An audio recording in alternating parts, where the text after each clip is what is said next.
You should answer the questions as you listen, because you will not hear the recording a second time. Listen carefully to the first part of the conversation and answer questions 1 to 7. Hello? Hello, this is Hilary. I'm calling about the house. I'm moving in next week. Oh, yes, Hilary. This is Judith. I met you when you came to look at the house. Yes, I just had a few more questions I wanted to ask. Of course. Well, first, about the rent. I realise I didn't check what it included. Yes, that's important. It includes most things. We don't have to pay extra for heating, for example, just for the telephone, which is fair enough, I suppose. Local taxes are part of the rent, so that's not a worry. That's fine. Then I remember I should have sent my letter of reference to the landlord by now, but I haven't got his address. Yes, you should get that off right away. Address it to Mr. Crawley. He's at 14 King Street. Is that in Exford? Yes. And then you'll need to put the postcode, of course.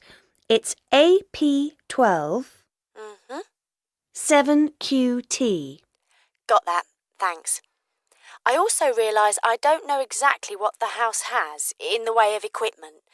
Is there a microwave, for example? There isn't. None of us feels the need. Oh, fine. I'm sure I can do without one too. What about a hairdryer? Maybe you should bring one, if you need one. I'll buy one, yes. And TV? Oh, yes. We've got 2, in fact. Was there anything else?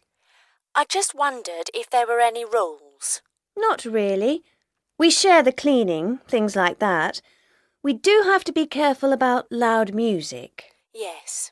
So we've agreed that there shouldn't be any loud music after 9, and that we don't play music at all in the living room after 10. Up to 11 in your own room's okay, as long as it's not too noisy. That sounds good. And is there somewhere safe I can keep my bike? That's difficult. To be honest, lots do get stolen round here. We haven't got a garage, so we tend to park ours in the garden so that they're hidden from the street. OK. Now, I hope you like cooking. Yes, I do. Do you all have shared meals? Not very often, actually. But when the weather's good in the summer, we like to have a barbecue together, which we do each Wednesday. We tend to go out at weekends. Sounds fun. Before you hear the rest of the conversation, you have some time to look at questions 8 to 10.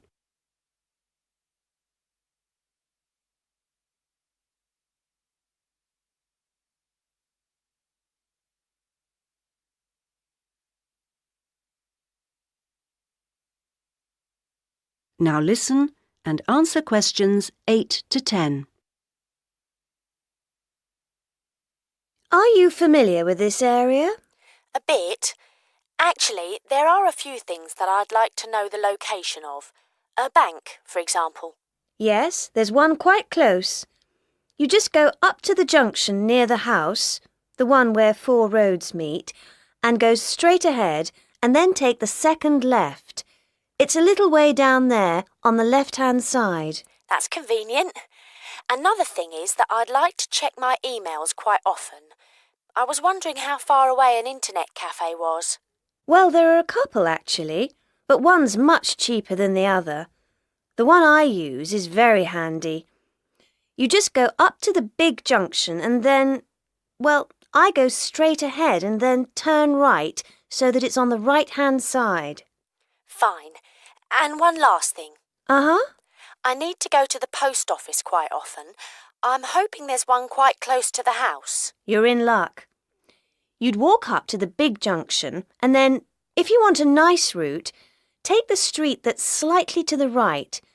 Then you'd want the second left and you'd find it on the right side of the street. Well, it all sounds great. So, we'll see you in a couple of days' time? Yes. OK. Bye. Bye. That is the end of part 1. You now have half a minute to check your answers.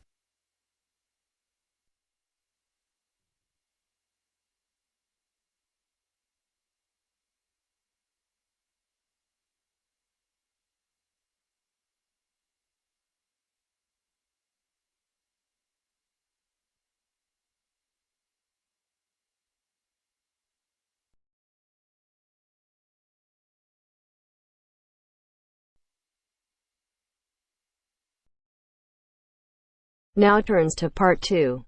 Part 2. You will hear a lecture on bird migration. First, you have some time to look at questions 11 to 17.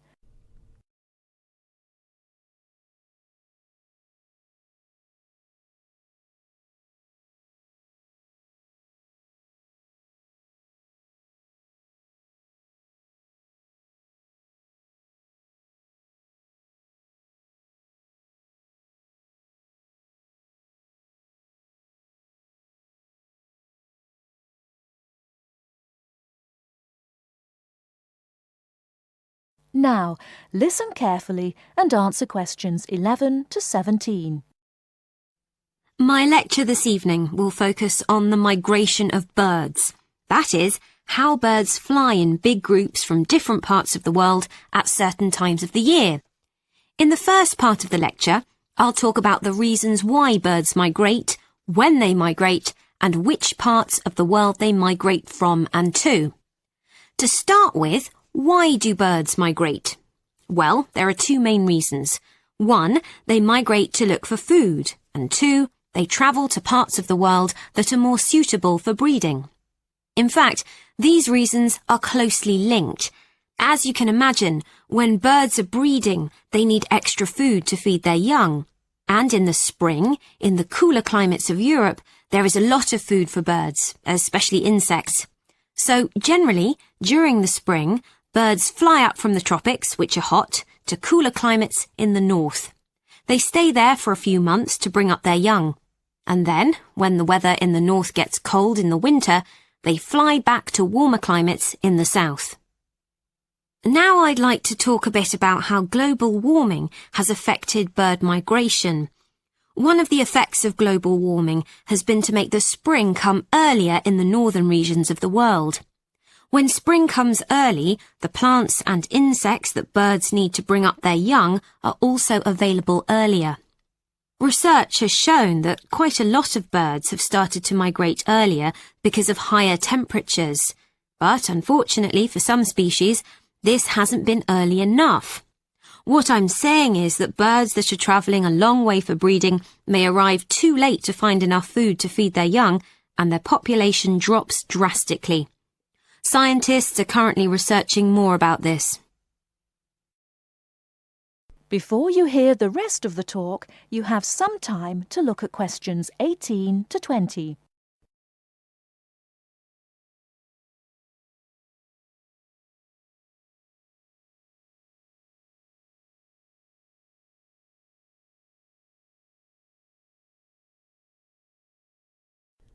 Now listen and answer questions 18 to 20.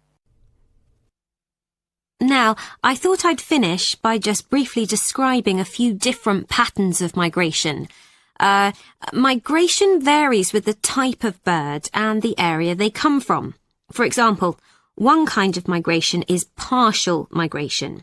This means that some birds in a particular species will migrate and others won't. It usually depends on how the weather affects food supplies, and very often happens in the tropics. In another migratory pattern, a bird called an Arctic tern migrates the whole length of the globe, from the North Pole to the south. The Arctic tern travels between 12 and 15,000 kilometres each way when it migrates in a complete circle around the world. It's quite amazing. Right, and lastly, I'd like to mention a pattern which isn't nearly as spectacular, but is very interesting. And this is the way many birds migrate across North America. In this pattern, the birds fly northwards in the west of the country and then back south again in the east. So, if you imagine it, they're actually migrating in a circular pattern, like the hands of a clock, not in a straight line, as we might think. That is the end of part 2. You now have half a minute to check your answers.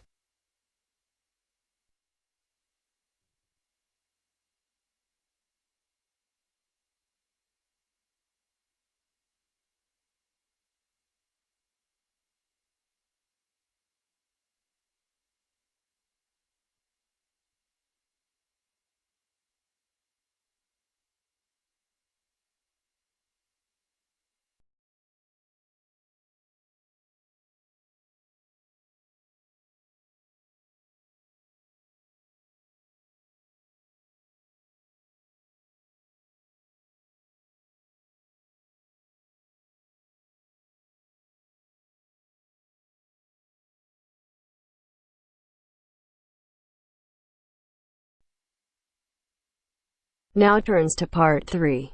Part 3. You will now listen to a talk on bicycles. First, you have some time to look at questions 21 to 25.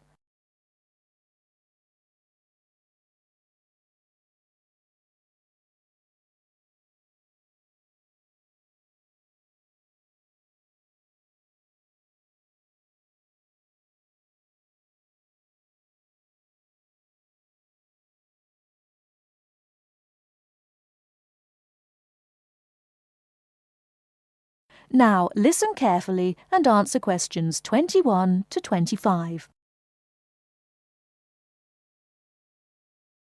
Today, we're going to talk about the latest bikes for professionals and novices. There's something to suit everyone from price to function. The Atlantis is a touring frame. It's also perfect for commuting and trail riding, and anything short of super fast road riding. The tubes are stout, to take touring loads and trail abuses. The tyre clearances are majestic, so you can fit tyres up to 2.35 inches. It's designed for cantilevers or V-brakes. If you have to limit yourself to just one bike and you want to be able to ride just about anywhere, this is the bike to be on. It is our most popular model for just that reason, and there isn't an unhappy Atlantis owner in the land.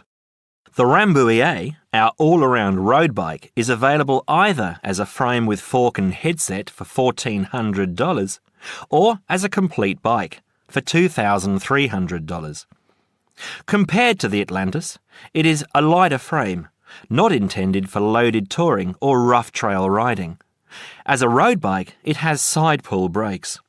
The Quick Beam is our version of the single-speed bike. We've done it a little better though. The crankset has a 42-34 combination, running an 18-toothed freewheel cog in the rear. And the rear hub is threaded opposite the drive side, so you can install a fixed cog of your own choice. In essence, you can have 4 speeds on the Quick Beam if you choose. The Quick Beam is available as a frame with fork and headset for $900, or as a complete bike for $1,300. This is a rugged, versatile bike that you can ride on the road as well as on rough trail. Before you hear the rest of the talk, you have some time to look at questions 26 to 30.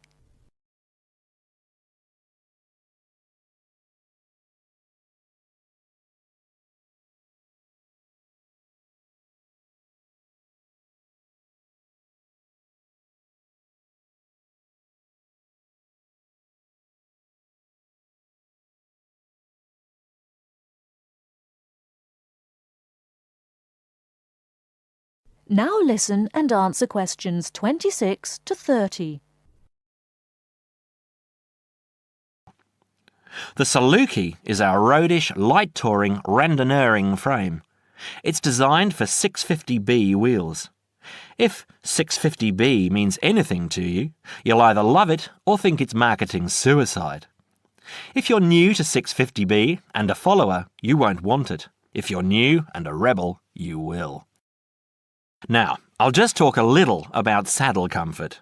The road bike, for the most part, has turned into a high-tech, uncomfortable machine, and the proof is all around us.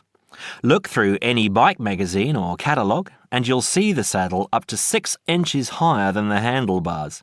It is impossible to be comfortable on such a bike. It forces you to lean forward, putting more weight on your groin, hands and arms. People ride these bikes with straight, locked-out arms and wake up with aching backs. They endure it, get used to it, or buy recumbents. When we custom design a bike for you, you'll be able to get a comfortable position.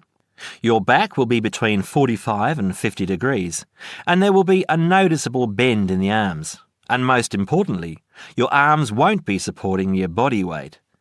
You won't have to look up to look ahead, because you won't be hunched over and low. That means our bikes are more accessible for riding on the flats, or even for short climbs. We consider this when we design and build your custom frame. That is the end of part 3. You now have half a minute to check your answers.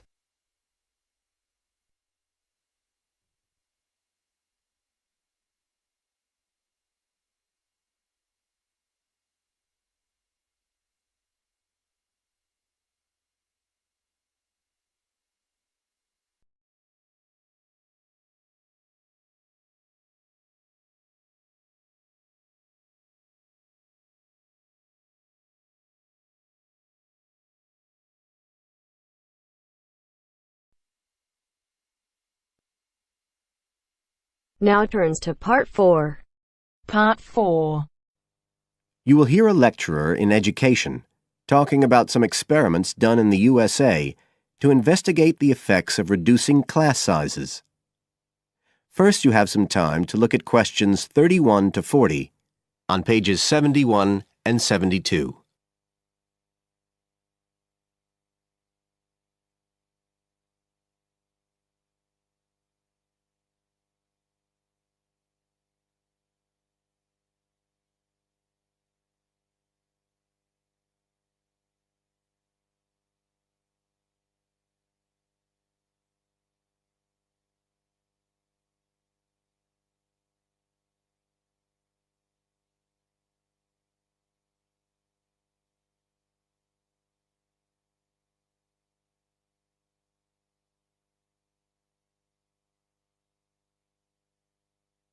Now listen carefully and answer questions 31 to 40.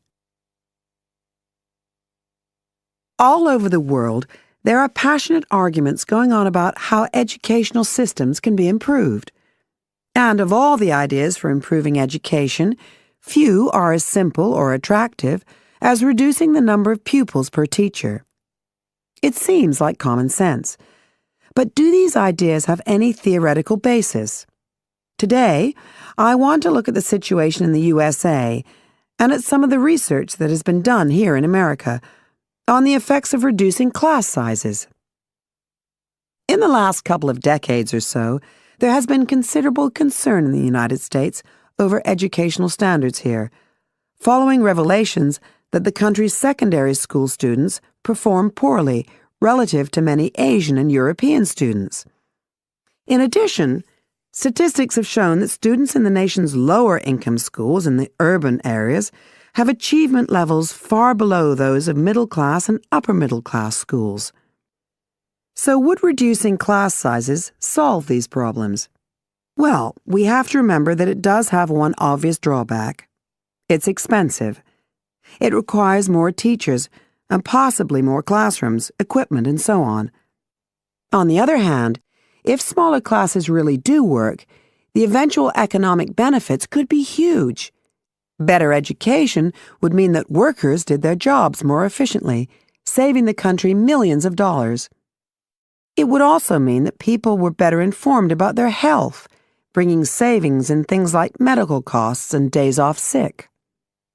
So what reliable information do we have about the effects of reducing class sizes? There's plenty of anecdotal evidence about the effect on students' behavior, but what reliable evidence do we have for this?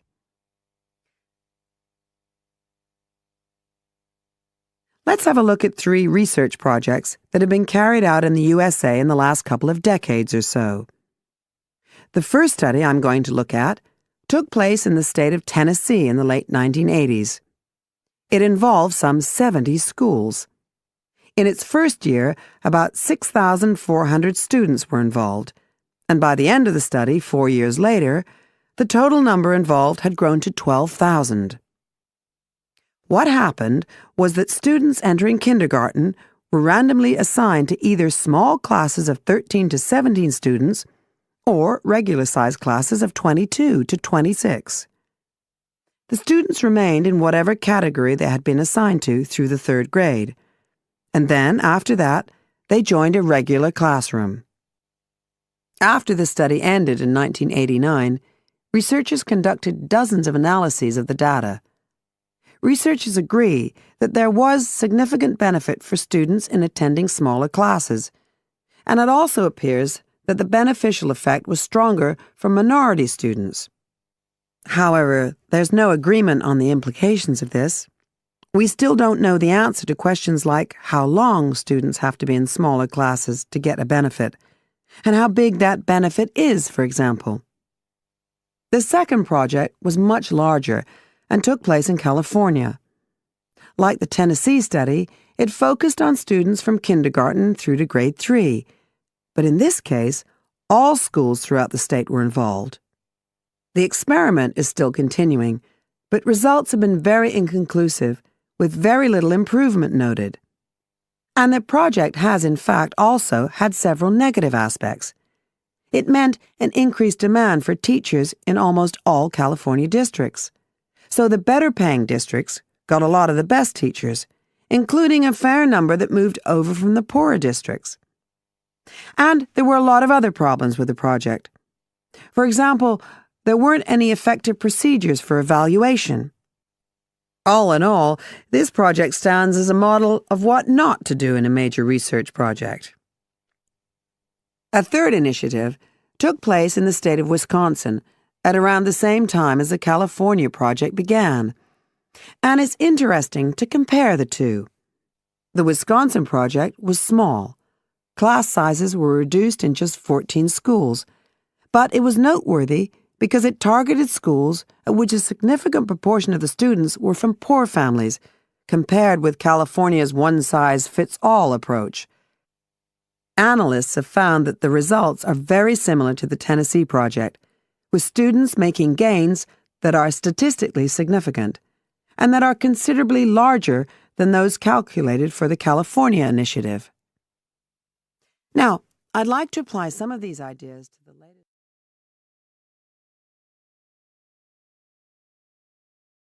That is the end of part 4. You now have half a minute